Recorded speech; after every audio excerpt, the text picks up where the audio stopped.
Hi guys, so tignan po natin ano yung makikita sa love reading, collective ng love reading. Ayan.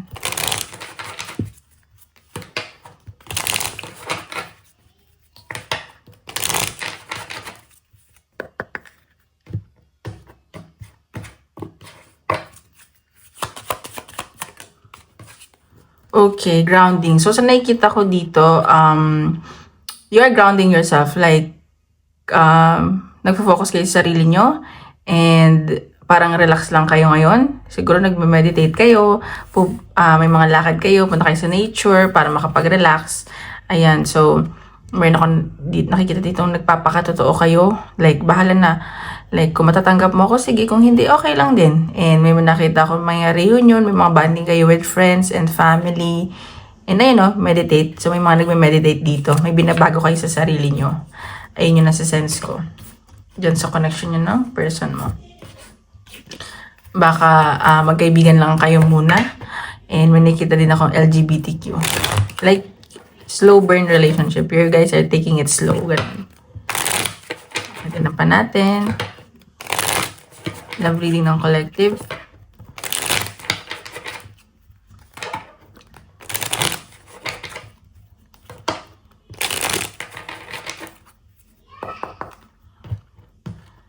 Guys, paalala lang po lahat hindi po lahat makaka-resonate. So, take what resonate and leave what doesn't.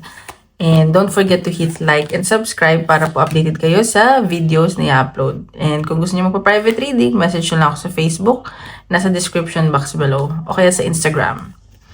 Oh, okay. May nakita ako dito na, yun nga, may mga nagpapahinga, walang pag-uusap dahil siguro may paghihinala ng third party or nangyari na. Ayun, may conflict. Pero ikaw, may LGBTQ talaga. So, may ending na nangyari. Baka may ex mo na to. And, nakikita ko na, yung isa kasi medyo dominante. Maganda ang kaperahan at lalago pa yung pera. May mga involved dito sa third party. Ayan, may mga conflict. Siguro, hindi tanggap ng family, ganyan. Basta may mga conflict. Hindi tanggap, ganun. Sorry guys. Ba natin? Pero ikaw mabait ka parang kahit anong gawin ng person mo, sige ka lang. Medyo yung isa sa inyo dominante, ganun. Natin. Walang pag-uusap, ganyan. Pero gusto nyo naman isa't isa, mahal nyo naman. Okay. Tignan pa natin.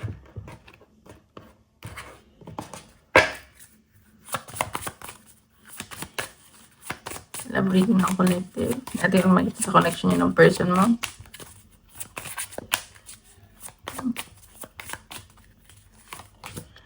Ayan no, meron cheating, may deception. So, may mga tinatago dito, hindi nagpapakatotoo. Yung isa wala nang tiwala dun sa isa kasi parang lolokohin lang, ganyan. Pero gusto mo pa rin naman yung person mo. Ayan. May lumalan dito sa person mo or ikaw itong may nilalan din iba. Iba natin. May hindi nagpapakatotoo dito. Ayan no, pero nakikita ko may paparating na mensahe sa inyo, galing sa person mo, and wish granted to. And matagal mo tong inaantay, and matagal mo tong pinapangarap, and nakikita ko rin na papanaginipan ka ng person mo. Medyo passionate tong person mo sa'yo. Alam mo yun.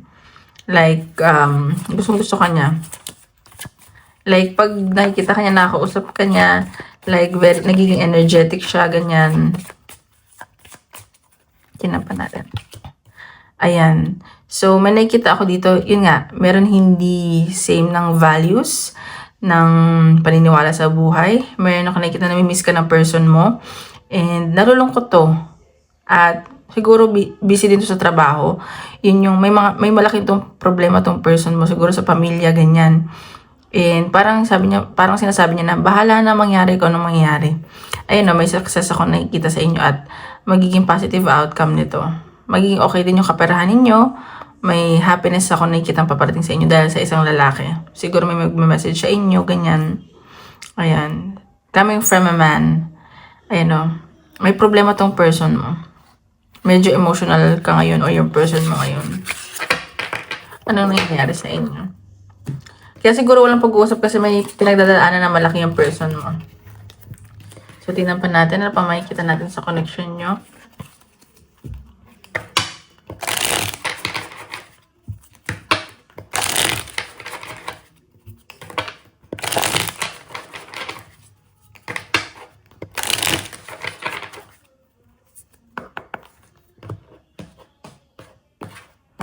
Ito.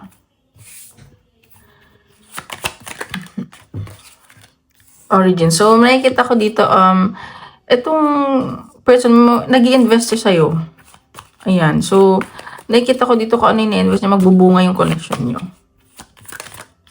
Ayan, nalulungkot to. Feeling niya mag-isa lang siya. And malungkot to sa buhay itong person mo. And willing siya mag-invest sa connection nyo. Ayan, ina-isolate niya yung sarili niya, ganun. Parang ang dry-dry ng buhay niya. Parang sobrang dull, ganun. Ayan, may nakikita ako nagdadasal to. And nakikita ko, may moral tong person mo, mabait, ganyan. And sa nakikita ko, meron siyang character development. May natutunan siya sa connection nyo. And medyo nerd to. Like, gusto niya yung lagi siyang natututo. And sa nakikita ko, kung wala kayong pag-uusap, nag-i-stalkan kayo sa social media. And siguro LDR kayo, separated kayo ngayon. Tinitignan niya isa't isa sa social media. Ayan no. Parang naghahanap to ng ebidensya. Like, may iba ka ba? Or ikaw? And sa nakikita ko, may apology na paparating. May nagigilty dito. Gustong humingi ng sorry sa'yo. Or may magko-confess ng feelings. Ganyan. Ayan no, hindi siya nagpapakatotoo. Gusto niya mag-sorry. Gusto niya bumawi. Ganun. Tingnan pa natin.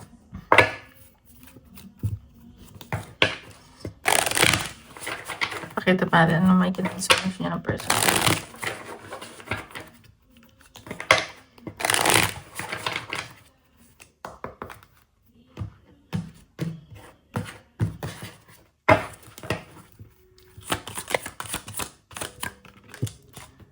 Three of Pentacles. So, busy to sa trabaho.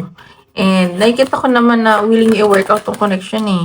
Ayan no, nakikita ka niya as long-term commitment. Like, gusto niya na bumuo ng pamilya, ganyan. Pang matagalan, gusto niya stability. See? Puro Pentacles. So, gusto niya ng medyo mautak tong person mo. Hindi lang siya dahil lang sa love. Alam mo yun? Para sa kanya yung relasyon, hindi lang love, hindi lang feelings. Gusto niya pang matagalan. And nakikita ka niya as someone na siguro na-intimidate tong taong to sa'yo. Like, nasa iyo na lahat, ganyan. Pang matagalan ka, hindi kayong pang basta-basta lang, ganyan. Ganyan nakikita ko. And willing to work out. I'm willing to makipag-work out naman to sa'yo. And nakikita ko ganun ka din. Ayan no, meron dito isa talaga nag-isolate, nag-iisip-isip. Meron talagang, meron talagang involved. Malandi itong babaeng to, yung person may nilalandi. Pero nakikita ko, ikaw yung gusto niya. Yun yung nafe-feel ko, ikaw yung gusto niya. Ayan no, third party. Baka kaibigan niya lang ito. Nasa sense ko kasi yung babae lumalandi sa person. Or kung lalaki man yan. Ganun. So, tingnan natin ano yung nafe-feel niya sa'yo. At intentions niya. Nafe-feel sa'yo ng person mo. At intention niya.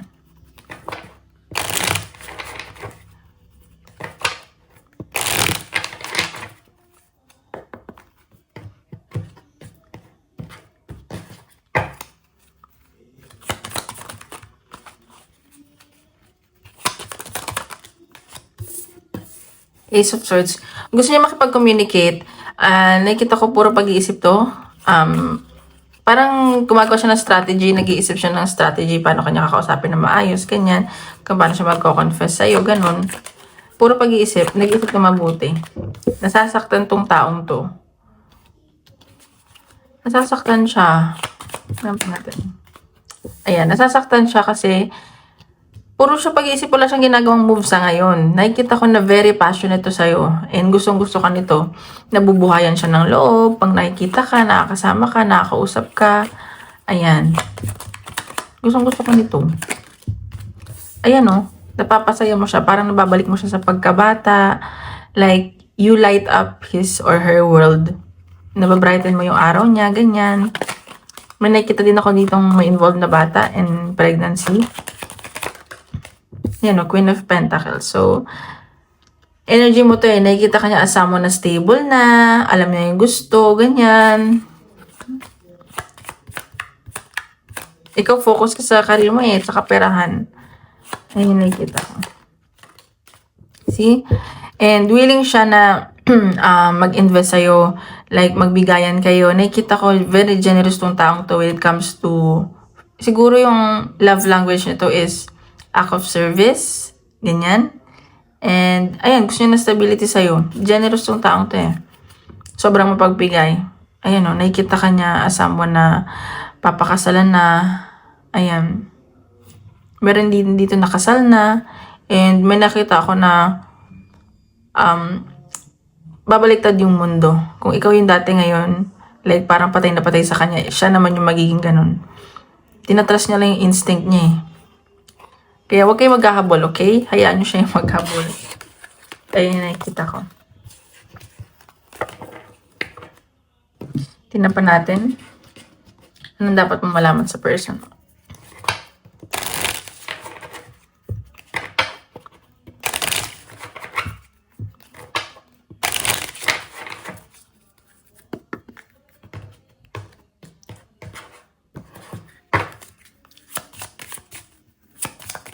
Ang dapat mo malaman sa person mo.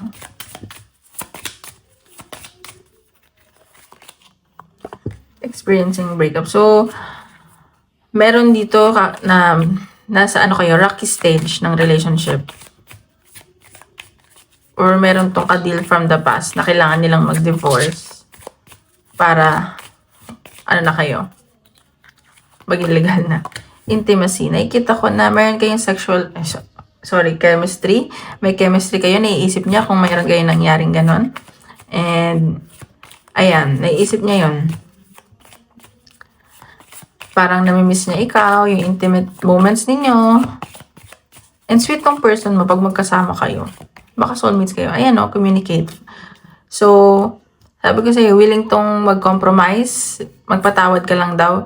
And gusto niya to i-work out yung connection yung dalawa. Pero, kailangan mo din, syempre, find out more information dito sa taong to. Ayun, baka may pet to, ganyan. Ayun o, ini-stalk ka nitong taong to. Sa social media, lahat ng ginagawa mo, and baka masyadong obsessed tong taong to sa'yo, na hindi mo alam, ganun. May nakikita kong communication na paparating, mag-uusap kayo niyan. Tingnan pa natin.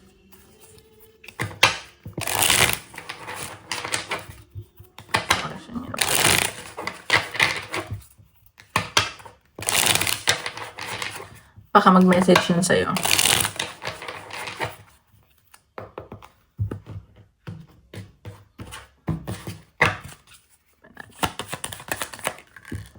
Ayan o, soulmate kayo. Mas okay yung pag magkasama kayo, pag hindi. Ganun daw yung soulmate. Ayan o, nasasaktan talaga tong taong to. At syempre, ikaw din. See? Sabi ko sa'yo, may apology na paparating. Magsusorry tong taong to. Eh, nasasaktan siya na sinaktan kanya. At magsusorry nga yan. Wait ka lang. So, medyo non-committal to. Baka ex mo na yan. Nagkakilala kayo sa party. Or ikaw to na gusto mong pumarty. Antay ka lang. Magsusorry ang taong yan. So, tingnan mo. Tingnan natin ano ang gusto ano message siya ng person mo.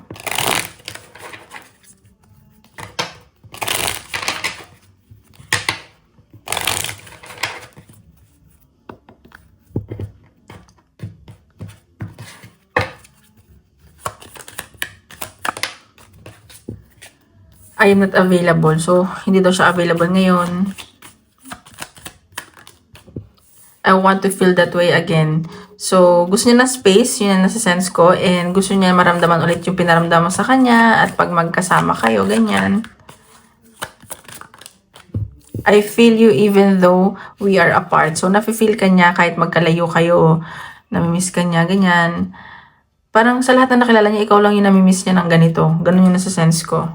Ayan o, sobra itong magtrabaho para lang makalimutan ka lahat ginagawa niya. Pero, sorry, hindi niya mangyari yun. Ayan, baka may mga sinabi siya sa'yo na ngayon nagsisisi na siya. Diba? Gusto nga niya mag-sorry eh. So, tingnan natin. Saan papunta itong connection na to at possible outcome.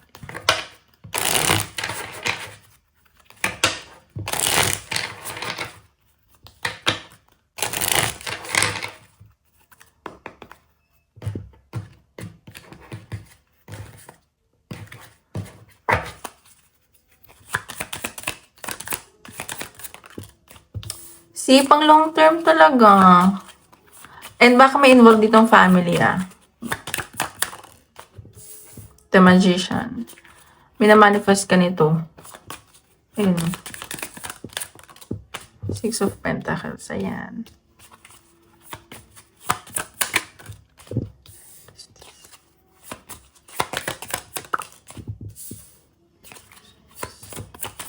Uy! Ayan. So, sa nakikita ko dito, ayan. So, ang possible outcome nito, baka mag-usap kayo. May na-manifest kasi niya eh. And mai-offer to sa'yo. Gusto niya ng stability. Nakikita niya, baka mag-offer to ng higher commitment. And magiging generous to sa'yo. Babawi to. Like, magbibigayan kayo ng gifts or may matatanggap ka regalo or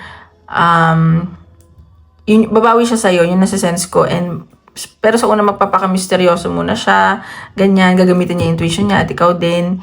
And sa nakita ko gagawa siya mag-iisip siya ng bagong ideas, paano ka masusuyo, ganon.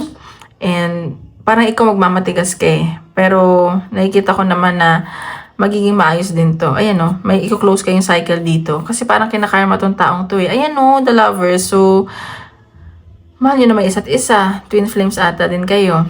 And nakikita ko magiging balance yung connection nyo sa mga susunod na araw or buwan or weeks. So, ayun lang. Manifest nyo na yan. So, tingnan pa natin. Message sa'yo ni Universe. Willing naman, babawi itong tao sa sa'yo.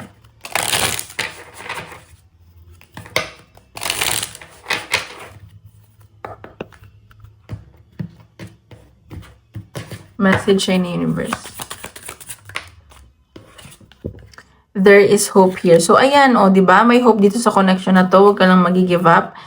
There are too many obstacles and blockages. So, may mga obstacles and blockages lang dito sa connection nyo. Siguro tinatest din kayo ni Universe kung gaano kayo kakommitted sa isa't isa. Ayan. So, a protection spell is needed for this situation. So, kung kailangan magdasal ka, paano sabi nga nila, kailangan daw yung relasyon nyo or pag-aasawa, kailangan daw talaga, dinidebosyon daw yan. Ganon. Okay, message ni Universe.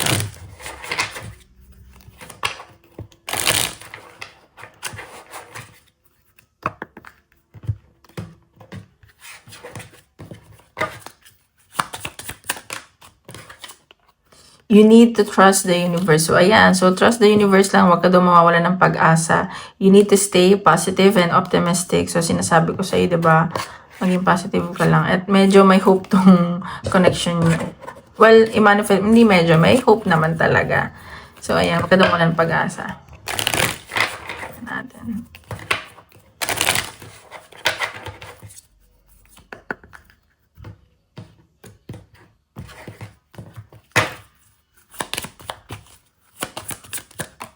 Advice ni Universe. Wise leader. You are a beacon for others. So, ayan. So, medyo nga na-intimidate siguro yung mga sa paligid mo or yung person mo. Pero, alam mo yan, natututo sila sa'yo. And, nai-inspire sila sa'yo. Kasi, parang lahat nagagawa mo, kaya mong gawin. Ayan, passion and pleasure. Savor your life. So, mag-enjoy ka rin daw. Huwag ka masyadong magpaka-gulgol sa trabaho or what. Enjoy life, ganyan. Live and love life. Okay, isip ka ng question. Tingnan natin kung ano sasagot ng Universe, okay?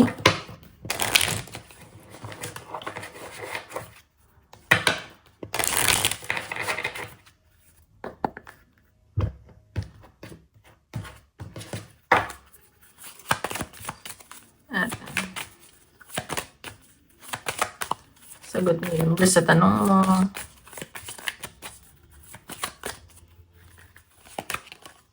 Choose a new direction. So, ayan. So, nasa sa'yo yan.